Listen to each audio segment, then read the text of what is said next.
买小米苏七的时候，我在动态里面说过，我就是为了车上这几个1/4的螺口。很多人以为我在开玩笑，但不是啊，这对一个做视频的人来说，吸引力真的超级大。这车上总共有9个螺口，和所有的摄影配件完全兼容，所以你可以用它玩出很多怪东西。比如运动相机，你可以这样装，实现车内的6G位拍摄，并且用后方的小米平板完成监看。那又比如说，你能给 Switch 挂一个屏幕，没有彩电可以自己加，停车畅玩还能快拆。那再或者你可以挂一个绿幕，这特效立马就在你的会议软件里面出来了，好吧？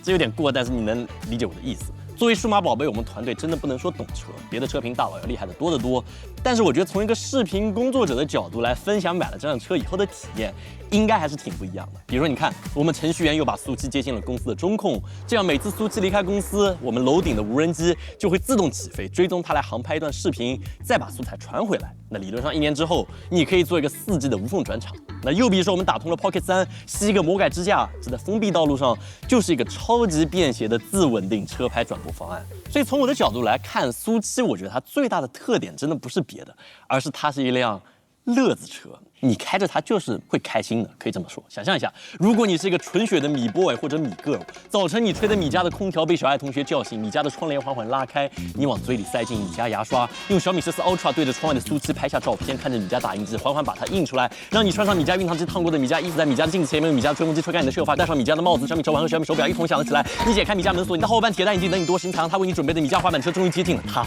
纯血米 boy 的最高挚爱，小米苏七，这就是你最大的原因。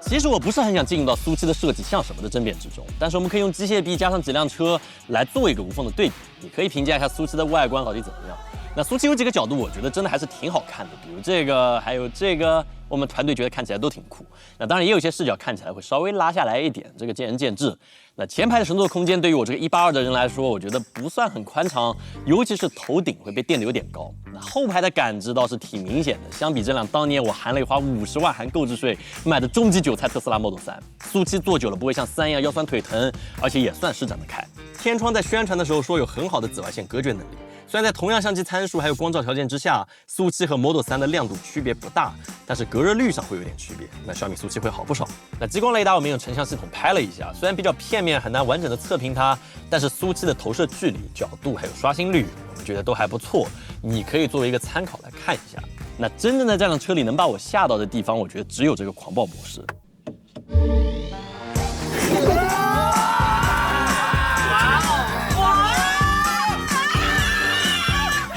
3秒左右的100公里加速真的有点太猛，就不是我能接受的速度。那侧翼支撑是我觉得驾驶方面苏七给我最大的惊喜，在过弯的时候它会非常聪明的，这样伸出一个小翅膀托住你的腰部，抵消你这个转过去的力量。在日常驾驶中，你说它作用有多大，我觉得不见得，但是这个惊喜感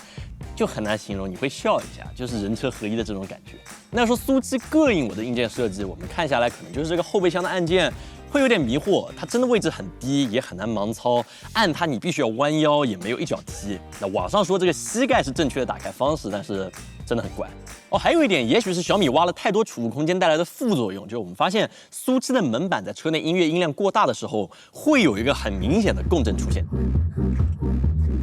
还有就是车上的这个音效，这可能是一个做视频的人会有的奇怪的挑剔的点，就你听一下。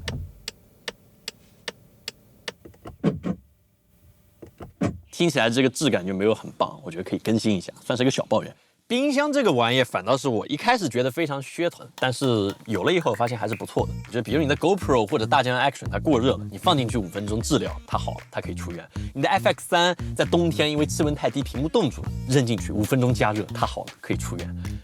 这应该是雷总没有想过的用法。OK， 前面这些其实都不是我们最擅长的，我想讲的快一些。现在我们来讲我们自己最喜欢的地方：智能、接口，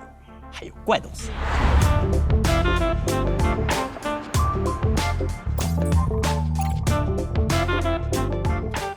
相比 Model 3，我觉得我感知目前最为明显的车内功能，其实是小爱同学，他语音控制是真的很好，你几乎可以问他任何关于车的问题，也可以连续的对话，整个体验超级丝滑。那这个车机的 App， 我觉得是我们对于苏7比较失望的地方。所谓的能够实现人车家的 App， 这个米家目前我们用下来就感觉它也不是很完善，电子围栏功能没有，然后很多家具也只有一部分的控制功能，比手机上要少很多。那到这个时候你就会很怀疑，就是我为什么不直接用手机来控制，而要用这个车机来进行调整？那至于车机互联这个事情，小米手机和它配合的，我觉得还是不错的。走进车里就能自动连上，确实能快速把 App 投屏变成一个3分屏加1屏的这个模式，然后你可以选择自动替换成一个车机的 App， 然后变成一个一体化的体验。如果我是第一次见到这个功能，我觉得应该是很新鲜的。但是现在别家竞品也都有类似的功能，而且我发现实际用它的机会真的不是很多。你真的会在车上刷这种流媒体平台吗？我觉得我自己没有怎么用过。无线充电坐在车里，我觉得一直是一个看起来很美好，可是本质上一点都不好用的东西。那苏7这一点上，我觉得其实也差不多，最高50瓦的无线充听着是不错的，但是即便有风扇坐在上面，天热了它还是会变得很烫。而且让我觉得最奇怪的一点是，副驾这个地方它居然是没有无线充电的，就是一个单纯的板子，这两个地方还不一样，这个选择我觉得还是挺奇怪的。那如果你选择有线连接的话，那苏7本身的接口我们看了一下还是相当多的，总共有6个 USB 口，最高功率的是这2个67瓦的，比较遗憾的就是后座的功率相对较低，只有18瓦。如果你买了后排的平板支架，那还能再多出来2个 C 口，一共有8个，这些都其实很标准。那不标准的是什么？是这边这个 A 口，我觉得超级有乐子。就本身它没什么了不起的，就是一个 A 口，但是小米有这个1/4的螺口坐在边上，这样的玩法就多了很多。你可以随便采购一些配件，就可以做出一个快拆的拍摄方案。我们研究了很久，到底这个和苏7搭配的相机哪一台最合适？那目前我们探索下来，答案就是二手的老的 GoPro 是最合适的。那虽然我不完全赞同 GoPro 中国的企业文化，但是客观来说，在这里它真的还挺合适，因为它有一个叫做这个 GoPro Labs 的特殊固件，你给相机刷了这个固件之后，就可以激活一些附加的功能。那比如说，它有这个动作侦测触发录制，然后它还有声音触发，还有速度触发模式，可以根据你的加速或者别的情况来帮助你留住素材。而最重要的是什么？你可以直接用这个2维码来做一个预设，然后来快速切换所有的参数。这意味着什么？你只要在苏7的屏幕上面存3张图，一张图是常规视频，一个是延时，一个是哨兵。然后的话，你只要用相机每天对它看一下，然后就好了。你可以一路拍过去，不管是拍延时还是拍视频，都可以这样切换，超级方便。别的1/4螺口，你确实都可以自己卸下来，然后把它给装上去。我自己目前就放了一台 Action 4，我可能之后会换成一个大疆的 Action 2，可能会更小一点。这算什么？就是可以取下来，立刻变成一个紧急记录仪，就是万一有人找茬，你可以按一下，然后精准的留住4K 120帧对方的犯罪证据。虽然这是一个玩笑话，但是另一方面，我觉得也说到了一个点，就是小米理论上应该基于这个1/4的螺口，出一个更加独立的、他们自由化的固定方案，然后还能够通电，那就厉害了。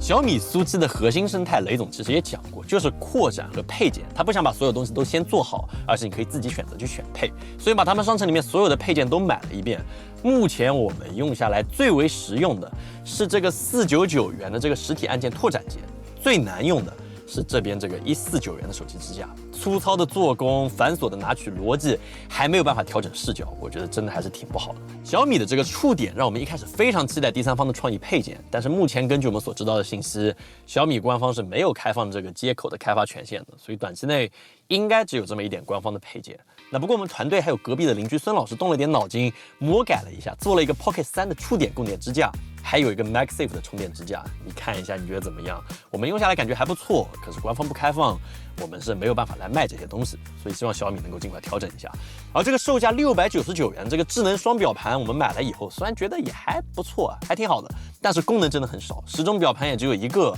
我们自己团队设计了几种时钟，还有别的表盘，你可以看一下你是否喜欢。我们在想，如果将来这个苏7会成为一部分的这个滴滴专车或者顺风车啥的，这个表盘它要是可以用来变成一个实体化的小爱助手，或者是用来显示到达的时间，那我觉得应该会更有趣一点。那我们团队目前评价很高的一个配件点位，反而是在苏七下面的这边这个中台下面，这里光是现成的配件就有这个对讲机充电座，能够放对讲机，有香氛机、蓝牙音箱，甚至还能放一个多功能手电筒。重点在于你知道这些东西就在你的手边，而且时刻满电，你可以立刻把它拿下来带到外面去，这个感觉就非常不一样，我很喜欢。那这里我想抛一个很奇怪的点子，我不知道有没有人会有类似的需求，也许我们可以一起请个愿，可能有点傻。我觉得这个空间其实特别适合小米来做一个车载的小 NAS。那你可以让这个 NAS 先下好一些高清的电影，这样在路上后座的人也会有个非常好的观看体验，不会因为进入隧道而卡住整个视频，而且行车记录仪的数据也不会满了，